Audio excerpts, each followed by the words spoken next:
ఈయనేమో 16వ తారీఖున 175 మంది లిస్ట్ ఇస్తారట జగన్మోహన్ రెడ్డి గారు. సో ఇంకా రచ్చరచ్చగా మొదలైనట్టేనా? అంటే ఇంతకుముందు 194 ప్రకటించారు కదా, 34 ఇంకో 16 ప్రకటించాల్సి ఉంటుంది. అవును. అయితే ఈరోజు ప్రకటించిన పవన్ కళ్యాణ్ ప్రకటిస్తారేమంటే ఆయన 9 మందికి ఏదో టికెట్లు నేరుగా ఇచ్చినట్టుగా ఉన్నారు, ఇంకా జాబితాలో ఇది కాకుండా.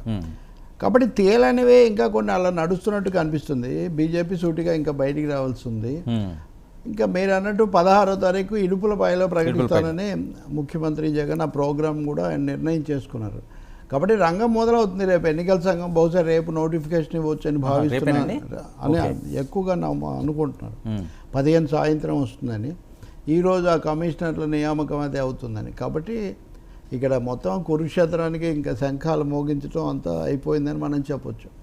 తెలుగుదేశం పార్టీ ఈరోజు ప్రకటించిన జాబితా అది చూస్తే మటుకు మనకు చాలామంది సీనియర్లు ఇందులో కూడా లేరు. సూపర్ సీనియర్లు అసలు లేరు. ఒక బుచ్చయ్య చౌదరి లాంటి మినహాయిస్తే చాలామంది లేరు. కొంచెం వివాదాస్పదంగా మారిన వాళ్ళు, ఎన్ఆర్ఐలకు టికెట్లు ఇస్తున్నారు అన్న వాళ్ళు, ఇట్లాంటి వాళ్ళకు కూడా చంద్రబాబు నాయుడు దానికే కట్టుబడ్డాడు. అంటే మొత్తానికి రిసోర్సెస్ ఉన్న వాళ్ళకే, నిలబడగలిగిన వాళ్ళకే ఇవ్వాలి తప్ప ఇతర సెంటిమెంట్లు ఇవన్నీ ఏం కుదరవని కొన్ని చోట్ల ఆఫీసుల దగ్గరికి వెళ్ళడం కొంచెం ఆందోళనలు అవి కూడా జరుగుతున్నట్టుగా చెప్తున్నారు. జనసేన విషయానికి వస్తే గాజువాక పల్లా శ్రీనివాస్కు ఇవ్వడంతో అక్కడ దృష్టి పెట్టుకున్నటువంటి వాళ్ళు విశాఖ ప్రాంతంలో ఉన్నది అది కూడా తగ్గిపోయింది. అనకాపల్లి కూడా దాదాపు తెలుగుదేశం పార్టీయే చెప్తున్న పరిస్థితి. అందుకని ఈ సమయంలో మీరు చూస్తే అనకాపల్లి ఆల్రెడీ ఇచ్చారు కదా సార్, ఇచ్చారు. ఈరోజు కూడా 2 పేర్లు ప్రకటించారు అనకాపల్లి నుంచా అసెంబ్లీకి. అసెంబ్లీ అంటే మాడుగుల లిటిల్ కాంట్రాక్ట్ మాడుగుల మీద చిన్న ఇది ఉంది. అంటే తేల్చుకొని అనుకున్న దానికే చంద్రబాబు కట్టుబడినట్టు కనిపిస్తుంది స్థానికంగా వచ్చే ఎట్లా ఉన్నా.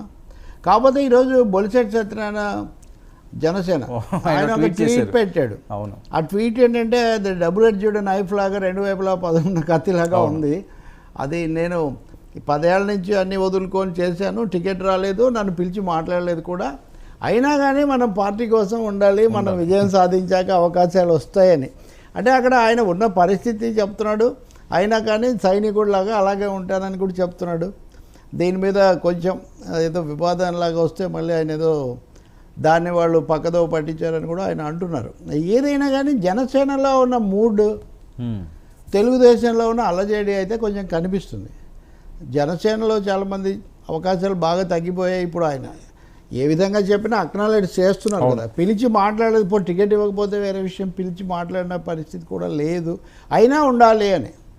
తెలుగుదేశం విషయానికి వస్తే ఈ సీనియర్లు ఎప్పటి నుంచో ఉన్న వాళ్ళు మమ్మల్ని పక్కన పెట్టి వేరే వాళ్ళని తెచ్చి ఇప్పటికీ ప్రమోట్ చేశారు, ఇట్లాంటి విమర్శలు. సూపర్ సీనియర్లకు చివరి దాకా ఇప్పుడు గంటా శ్రీనివాసరావు విశాఖ నుంచి ఆ చుట్టూ అక్కడ అన్ని సీట్లు ప్రకటించారు.